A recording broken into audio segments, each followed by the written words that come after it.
हम सब ने कभी ना कभी ये ज़रूर सोचा होगा ना कि छठ पूजा आखिर मनाई क्यों जाती है, और सबसे इम्पोर्टेंट क्वेश्चन कि सबसे पहले इसे किया किसने था। असल में छठ पूजा कोई दिखावे या किसी तरह की फैशन का त्योहार तो नहीं है, बल्कि ये वो पर्व है जो सूर्य देव और छठी मैया को समर्पित होता है।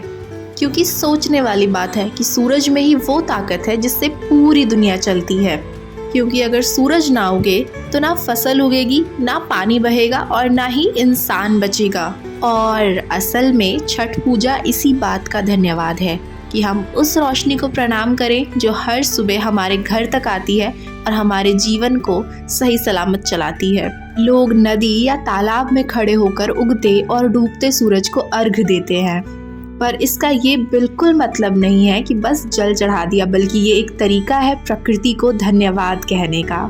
किसान जब अपनी फसल काट लेते हैं तो उसका सबसे पहला एक हिस्सा छठी मैया को अर्पित करते हैं, ताकि अगली आने वाली फसलें अच्छी हो और परिवार में सुख, शांति और समृद्धि यूं ही बनी रहे।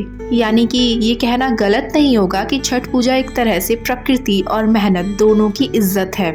और विज्ञान भी तो यही कहता है कि सूर्य की पहली और आखिरी किरण शरीर में ताकत लाती है, कई तरह की बीमारियां दूर करती है और मन को शांत कर देती है। तो ये पूजा सिर्फ धार्मिक नहीं बल्कि वैज्ञानिक भी है।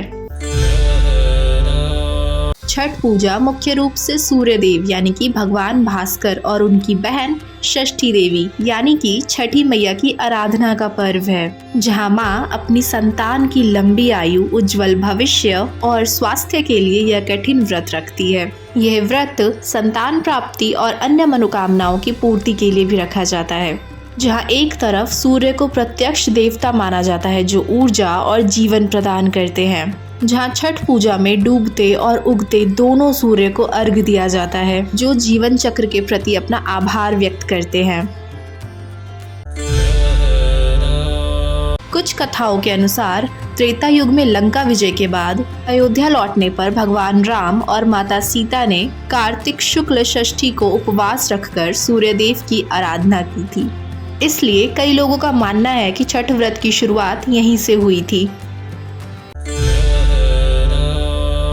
जहाँ तक बात है तो माना तो ये भी जाता है कि सूर्य के परम भक्त महाभारत के महादानी कर्ण ने सबसे पहले नदी में खड़े होकर सूर्य को अर्घ देना शुरू किया था, और तभी से ये परंपरा यूं ही चलती आ रही है।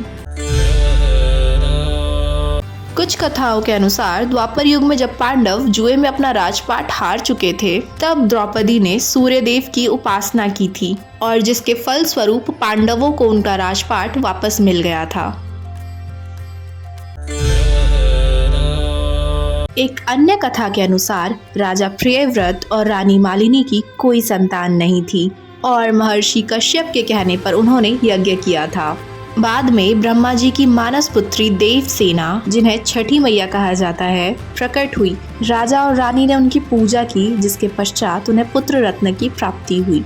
तो दोस्तों, छठ पूजा हमें सिखाती है कि पूजा सिर्फ मंदिर या किसी धर्म स्थान पर जाने पर ही नहीं होती, बल्कि प्रकृति के आगे सर झुका लेने मात्र से भी पूजा होती है। उगते सूरज की वो किरण वही भगवान का आशीर्वाद है। बस दिल में सच्ची श्रद्धा और मन में भगवान पर विश्वास होना जरूरी है।